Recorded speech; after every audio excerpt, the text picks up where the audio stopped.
नमस्कार। जरा सोचिए, टीम इंडिया टी20 सीरीज में 3-0 से आगे है। लग रहा है कि कोई उन्हें रोक ही नहीं सकता। लेकिन फिर आता है चौथा मैच और पूरी कहानी ही पलट जाती है। न्यूजीलैंड के लिए यह सिर्फ एक मैच नहीं था, ये उनके सम्मान की लड़ाई थी और उन्होंने दिखाया कि वो लड़ने के लिए पूरी तरह तैयार हैं।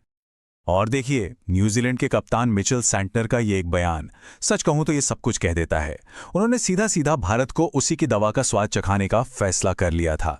तो चलिए देखते हैं कि कैसे कीवी टीम ने भारत के ही खेल को उन्हीं पर पलट कर रख दिया।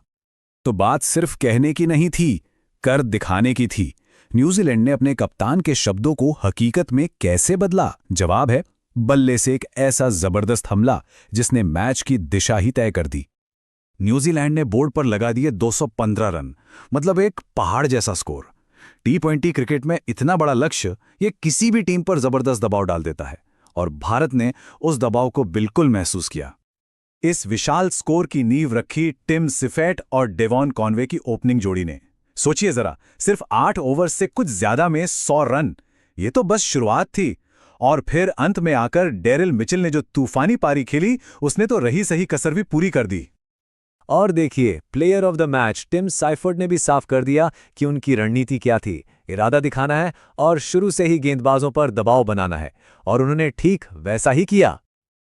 अब जरा इन आंकड़ों पर नजर डालिए, कहानी अपने आप साफ हो जाएगी। पावर प्ले में न्यूजीलैंड 71 रन बिना किसी नुकसान के और भारत के 53 रन, लेकिन 2 बड़े विकेट गिर चुके थे।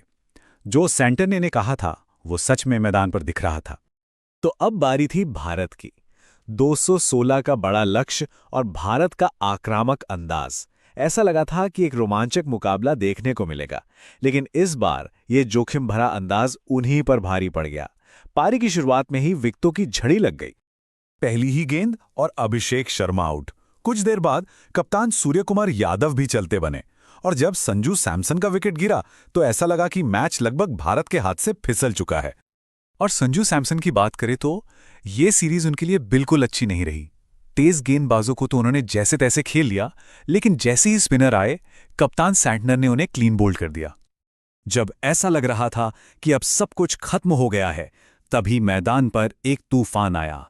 एक ऐसा खिलाड़ी जिसने अकेले ही मैच का रुख बदलने की ठान ली थी। वो खिलाड़ी थे शिवम दुबे। उन्होंने 65 रन की एक ऐसी विस्फोटक पारी खेली जिसने न्यूजीलैंड के खेमे में सच में खलबली मचा दी थी। और कमाल की बात यह है कि ये 65 रन आए सिर्फ 23 गेंदों में। इस रफ्तार ने एक पल के लिए मैच का पूरा समीकरण ही बदल कर रख दिया था। और उस पारी का सबसे यादगार लम्हा वो था ईश सोढ़ी का एक ओवर, जिसमें दुबे ने 1-2 नहीं बल्कि पूरे 29 रन ठोक दिए। 2 चौके, 3 छक्के। ऐसा लग रहा था कि वो अकेले ही मैच जिता देंगे। लेकिन फिर किस्मत ने साथ नहीं दिया। एक सीधा शॉट गेंदबाज के हाथ से लगकर सीधा स्टंप्स पर जा लगा और Shivam Dubey non striker end पर रन आउट हो गए। वाकई क्रिकेट में कभी कभी ऐसा भी हो जाता है। तो ठीक है, मैच तो खत्म हो गया, पर इस एक मैच का असली मतलब क्या है? आने वाले टी20 विश्व कप के लिए दोनों टीमों ने इससे क्या सीखा? चलिए इस पर एक नजर डालते हैं। तो नतीजा साफ था।